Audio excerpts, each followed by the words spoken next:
Hi everyone, and welcome back to another episode of the Seeking Truth podcast. Today's episode is going to be a get ready with me as I get ready to go on a date with my fiance tonight, and I'm going to be answering some questions around Christian dating and being in a relationship for you guys as I do it. So let's get into it, learn a little bit more about my personal relationship as well as my view on dating relationships as a Christian in general.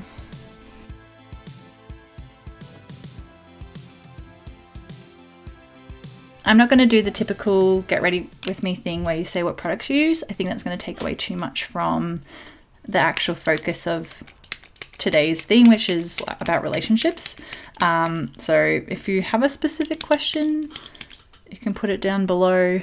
Otherwise, I'm just going to talk about relationships as we do this. So the first question is, how did you guys meet? So for those who don't know, I'm in a relationship and I'm engaged to be married later this year, which is really exciting.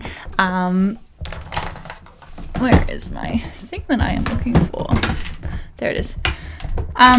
So where did we meet? We actually met on a dating app. So dating apps is something that there's a lot of contention about, I would say, in the Christian dating world especially. I know a lot of Christians and myself have had the view that, God should be able to bring a person into my life. I shouldn't, have to go out there and find someone. If I'm waiting for the right person, that should be someone that God can bring into my life. And I had that view for a really long time, and that prevented me from going on dating apps. And then I just realized after years and years that the only people I was meeting were people within my church and my Connect group, or otherwise people who were friends of friends, but they weren't Christian. And I knew that I needed to date a Christian. That was an area that I needed my spouse and me to be on the same page with. I didn't want to be the one that was spiritually carrying the relationship. And a lot of that is just due to, the biblical view of the wife needing to submit to the husband. And I knew I couldn't do that if I felt like they didn't have that godly lens, because I would want to naturally be like, well, no, I feel like God is saying this, right? So anyway, I was having a lot of trouble finding Christian men because I went to a smaller church where there was about 50 people around my age. Half of them were women, and then of the ones that were left, they a large portion of them were already married or already in relationships, or were not my type, or they were not ready for dating. They were the type of people who were not yet interested in dating, not ready for a relationship, happy to talk to people, but, not looking for anything serious. So there was really no one. And I went to 3 different churches and just had this over and over again. And I just reached a point where I was reflecting with God about it. And I was like, you know what? When we're praying for a job, we don't just say, oh, God will have the right job for me, so I'm just going to sit back and wait for it to come to me. We don't do that. What do? We go out of our way and we apply for jobs, and then we're praying that God will shut the doors of the jobs that are wrong, and he'll open the doors for the jobs that are right. And I was asking myself, so what's my hold up then with applying essentially for, talking to these people on this platform? And if it's not meant to be, obviously it's not gotta be, or I'm gonna have a really bad feeling about it. And if it is meant to be, then something will happen, right? And so I went on dating apps, and I actually had, which I don't know how much I'll go into in this video, probably another video, but I had some dating relationships with not my partner. And they all kind of floundered after about 2 to 4 months, right? But each of them taught me a lesson. And yeah, I think I'll make a more full video about those lessons and how each person helped me on my journey. But basically, even though the relationships didn't work out, I could see that they weren't for nothing. God was using that relationship to teach me something. And every time I learnt a new lesson, right? And there was large gaps in between these people. So it wasn't just back to back to back. It was over a period of 2, maybe 3 years where I would talk to someone, and then after like it dissolved, I'd spend like 6 to 12 months reflecting on that new lesson that I had learnt, and then, you know, go back on the dating apps. I literally deleted them and reinstalled them so many times. Went back on the dating apps, found another person, you know, dated them for a little bit, went off them, or like would go on them, not match with anyone, and then be like, what am I doing? This is so silly. Like, why would I think I would meet someone this way, and then go off them, you know? So it was a long journey on the dating apps.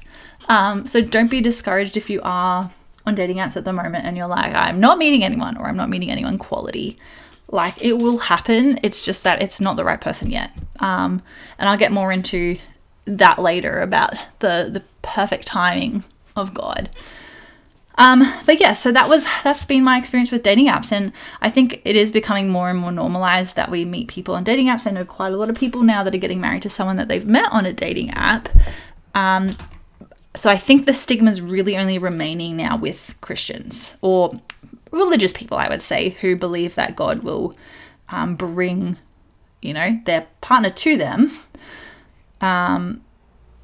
But he still can. But you have to put yourself out there, right? And if your bubble of your circle of people in your world is not very big, there's only so much that God can do if you're not willing to step out of your bubble and put yourself out there, you know? And that involves going out and meeting people you wouldn't meet either online or in real life, you know? So that is how we met.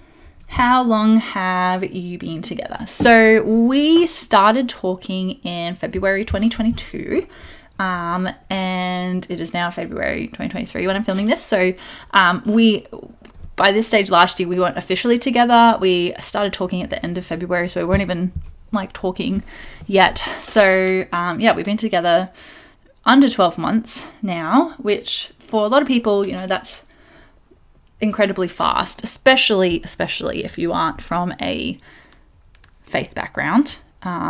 You'd probably think we're crazy, but when you know, you really do know. And I used to like listen to people say that and be like, I don't know, I thought I really knew with other people in the past, but like when you're with the right person, you do know. With all the other people in the past that I thought were the one, I could see that I was trying to convince myself they were the one, because I really wanted them to be the one, because they had qualities that I really liked, or I was really attached to them, and so I didn't want this to be all for nothing type thing, even though there was major qualities that were impacting the relationship or were making us incompatible, but I was looking over them because I wanted this to be the right thing or whatever. There was, you know, sometimes that I felt like God was saying continue with this relationship, and they ended up not being the right person. And I'll explain more in that other video about why, but I think for this relationship I'm in at the moment, like we were saying that we wanted to get married from like month 2, and not even like, oh, I could see myself getting married to you, but like I feel like we are going to get married to each other. And there was just this real sense of openness and honesty. And you know how when you're like in a relationship and you can sense that you're caught up in infatuation, right? You're like, like so giddy and so happy all the time. And you're like, I just really like this person, or I'm really so in love with this person. There wasn't that. It was actually like a really clear-minded head feel about our relationship from the beginning. And we kept asking ourselves, are we just in the honeymoon phase? You know, is that what it is? Like, is that why we feel this way? So there was a real sense of clarity that we had that, hey, it's like abnormal to feel this way, but it's not at the same time. Like, it's abnormal according to society, but we feel like it's really the right thing. And are we just caught up in our emotions right now?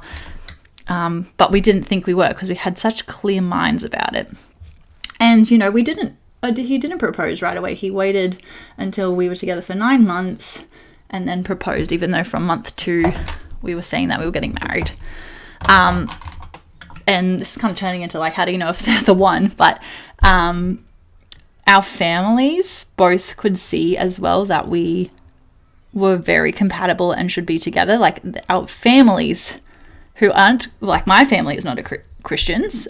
His family is, but both of our families were placing bets on us getting married before the 9-month mark, because that was like Christmas, right, at the end of the year. So for both of our families to feel this way, plus us, including my family who are not even Christian and, you know, should have theoretically been taking the very secular view of like, you guys need to be together for, you know, a year, 2 years, like you can't possibly know someone after a year. No, they were like, when is he popping the question type thing, you know? So that was a really big clue that he was the one, that there was that validation from everyone who knew us, that they could see our compatibility and they could see that I wasn't just infatuated and I wasn't just, you know, with rose-colored glasses on, that this was actually a really healthy relationship. Yes, so anyway, so we've been together since then. He proposed at 9 months in, and we're getting married at 13 months, just the way it worked out, not for any specific reason. That was just like when availability was, and it lined up with when we could go on honeymoon and things like that. So yeah, don't be afraid of like time. I would say it's more on feel, and not like rushing into it to lock them down so they can't run away, because as we all know, that doesn't actually do anything. People can get divorced very easily. It doesn't lock anyone down to be married to them, except if you view marriage in that way, where it is that it is a covenant and it is a lifelong commitment, you know. So make sure that it's not a time thing, it's more of a feeling thing, and make sure it's the right feelings, not the wrong types of feelings. And that kind of leads into the next question, which is, what does marriage mean to you both? So I can't speak for him, obviously, but we have talked about it. So marriage for us is like a commitment in front of our loved ones as well as God, that we're committed to being by each other's sides forever, that we're committing to love each other even on the days that it's hard, and we're not going to give up on each other, and we're committing that our relationship is being a representation of God's love for us, and that we're going to love each other in the way that God loves us. So that's what we've kind of both agreed on when we're talking about, you know, our vows and things like that. So I'm glad that we both have that same perspective and view. Obviously, you want to make sure you're on the same page of marriage, about marriage, before you get married. So yeah, that's our kind of view of marriage. I would say for anyone that should be, when you look at like what marriage was, it was not just like, you know, a commitment, but it was a covenant. It was supposed to be as unbreakable as God's love for us. And I think, unfortunately, the world has attempted to replicate that and failed, because they haven't had the knowledge of God's love to be able to replicate it, you know. But as Christians, if you have a genuine understanding and connection with God's love for you, you don't want to give up on that person, because you really know how much grace God has for you and all your failings, and how much God loves you and how he loves you. And it's easier to represent something to someone and love them in the same way when you've experienced it yourself. You know, it's like reading a book about someone versus actually knowing them. It's a lot easier to pretend to be them and imitate them if you actually know them. So yeah, that is what I would say my Christian view on marriage is that it is a covenant relationship, an unbreakable relationship between a man and a woman who have agreed to love each other the way that God loves us, and represent that to the world around them for the rest of their lives, because it's relationships like that people look on and they're like, wow,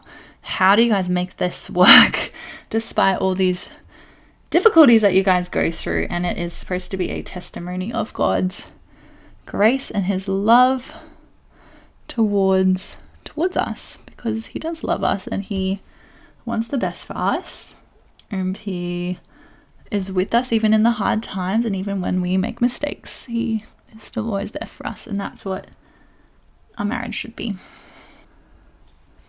All right, so I talked about how do you know that they are the one a bit. So, it's the feeling. It is, a lot of it is about the qualities of their character as well. So is their character aligning with the qualities of Jesus? So when I'm talking about that, what I mean is, are they selfless? Are they compassionate? Are they, community minded and community focused? Do they understand other people's point of view and have empathy towards them? Are they passionate about sharing the message of God or about representing God to the people around them? So these kind of qualities of a Christian, really, or someone who is like Jesus, because really the only way that this marriage is going to work is if both of you are trying to emulate the same thing and you're on the same trajectory with your life. And the way that we become on the same trajectory with our life, and I don't mean like you have to have the same jobs and things like that, but you're both growth-minded, moving towards the same thing, and the only way that's going to happen is if that end goal and that end vision is the same. And so if you're a Christian and you're passionate about your faith, then you need to be finding someone who is also passionate about their faith. And the way that you can tell that is like the fruit in their life, the spiritual fruit in their life. When I first met my partner, the spiritual fruit stood out immensely to me about his character traits were just so blatantly Jesus-like that, even though he was not the type of person I would have picked originally, he just kept standing out to me as someone who had the heart of Jesus. Like, he was just so passionate about social justice and equity and, making sure people are loved and supported, even if they are the people that are typically the bottom of the barrel. And that really stood out to me as like someone who has a big heart for people. And the more I got to know him, the more I could really see that. Like, he was just so selfless and just like offering things that like no normal person would offer others. Like, I remember in our first date, we were walking and talking, and this older lady was trying to get up the stairs with her like pull along shopping bag. And he just like stops and's like, hey, do you need a hand up? Like, can we help you type thing? Like, just out of nowhere. And I could just tell he wasn't doing it to impress me. It was just like, this is his genuine day-to-day life. So that really stood out to me. So that is a key factor of when you're looking for someone, is like, do they emulate Jesus, and do they have the fruits of the Spirit and the qualities and characteristics of Jesus? Can they love and support you the way that God can? That is a big one. They might be someone who they're in a period of their life with God that makes it difficult for them to love and support you. That might be that, they're withdrawing a little bit more to work on their relationship with God. They might be constantly going on overseas mission trips where you feel called to stay in your home country. It doesn't mean that they're not the right person. They're definitely going to be someone's perfect person, but the timing between you guys might not be the right thing. So I would say, never like dismiss people, but like also never attach all your hopes onto one person. God is amazing in that people do come into our lives to teach us something. Maybe this person, even though you know that it's going to be difficult to get together, or like it looks like you're not going to get together, this person is teaching you about the qualities and characteristics that you do really want in a partner, and that you're looking for. And I've had people like that in my lives, like guys that I was really interested in and nothing ever happened. And I kept asking God, like, how come this person is like so perfect and like nothing's ever happening? And then I realized later, after I met my partner, that they were actually in my life to teach me the qualities and characteristics of a good man, because I hadn't had experiences with what a quality good man was prior to that. And I needed a man who wanted to spend time with me, not just to get into my pants, but like to be a good friend and teach me the qualities of what makes a good Christian man. So, if you're wondering, is this person the one? Like, I feel like they're great and they're perfect and they're ticking all my boxes, but like things are just not aligning. Without giving the answer, I would ask yourself, like, is it possible that this person is in my life to show me the qualities that I'm supposed to be looking for in a partner, but that this person might not actually be that one? Is it possible that now's not the right time between us and that God wants us both to be working on things until then? You know, are they adding to my life as a friend or not? That's a big one. If they're not adding to your life as a friend, if they're causing more heartache and turmoil, trying to keep them around as a friend, that's a pretty big sign that they're not someone who's supposed to be in your life. So yeah, they are certain characteristics. Red flags or signs that they're clearly not the one is that they're not treating you and respecting you the way you know that Jesus would. Like, if Jesus came down right now and saw you guys interacting, what would he say? Would he be happy and proud, or would he be like, what are you guys doing? Why are you talking to each other like that? Why is he treating you like that? Why are you treating him like that? You know, if you can't feel that sense of pride from God about the way that you guys are treating each other, then you're probably not treating each other in a very Christian way. Christ-like way, I should say. When I say Christian, that's what, you know. Yeah, you need to be treating each other in a Christ-like way, because if you can't treat each other that way now, you're not going to be able to hold that and maintain that in 20 years' time when you have 3 kids screaming at you in the face. So, like, yeah, just think about that. If you are already married and you are experiencing that sense of like, oh, I don't know if we're treating each other right, I don't know if God's necessarily proud of the way that we're treating each other, you have a chance to rectify that. Like, the fact that you're feeling that conviction about it is a sign that you can work on it, because you're not blind to it, you know? So go see your pastor, go see a Christian counselor, and go talk to someone about it. You know, I'm having a hard time treating my wife this way. Why? Because she gets on my nerves all the time, because she's lazy, or because she's complaining at me all the time that I just can't do anything right, and it's getting on my nerves. You know, go talk to someone about it.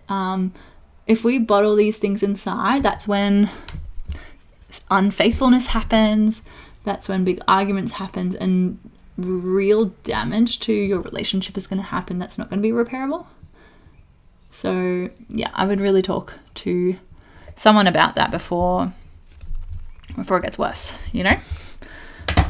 It's really important that we do honor our husbands and wives the way that God respects us and honors us in a relationship. And it can be difficult. Like, I'm not trying to minimize that you will go through periods of time where it is very difficult to treat your spouse in a loving and respectful way, but God continually has grace towards us, despite the fact that we are always unfaithful to him. We go off, we continue to sin, even though he's proven to us time and time again the goodness of his love and his relationship with us. So have grace for them. And if you're struggling to have grace for them, think back on all the times you've let God down and how he's reacted to you and treated you. And that should help you to treat them in a better way. Next question is about submissiveness between a husband and a wife and that kind of tension there. So I feel like this is a very modern day question, I would say.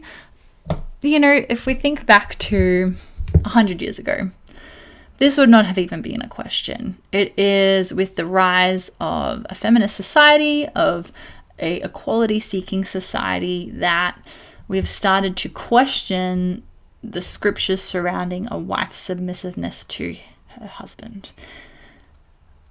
I would like to believe that, okay, so the husband and wife are called to emulate Christ's love for the church, okay? So Christ being the man and the church being the woman. So how does Christ love the church? Christ is the one who's very active, he's very pursuant, he takes initiative, he died for us, he goes above and beyond to be there for us, prove his love for us, sacrifice himself for us, you know, goes out of the way. what is the church called to do in response? To be honoring, to be loyal, to be faithful, to, honor him, hold him up, tell the world about him, to serve him, and to present themselves and their giftings as something that can help to partake in this relationship. So if we flip that now to man versus woman, so the man should be the one who is taking a lot of initiative with the wife, is, caring for her above and beyond, sacrificing himself to make things work with her, treating her well, just doing everything for her in terms of that love, that affection, and also doing everything he can in order to protect her and protect that relationship, right? In return, the woman should not be passively lapping that up.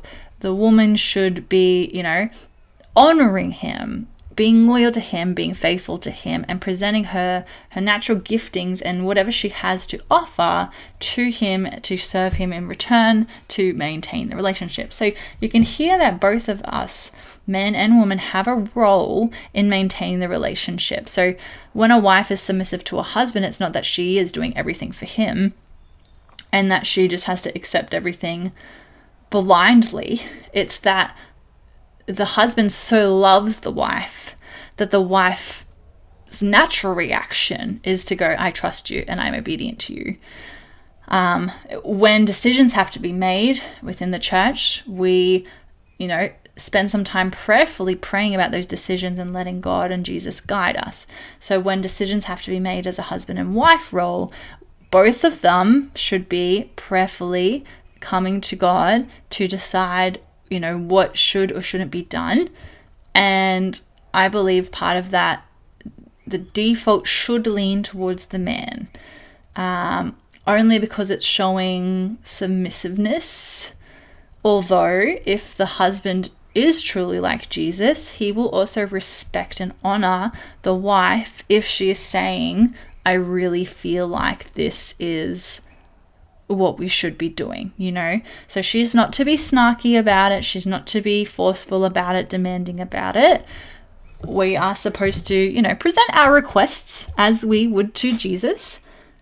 And, him being the loving person that he is, hears our requests, responds to our requests, talks to us about it, works through it with us, So I view it less of a sense of like a dictatorship and more as a partnership, where the man actually has the higher responsibility of caring for her and the relationship, but in return for that protection, the wife is happy to serve.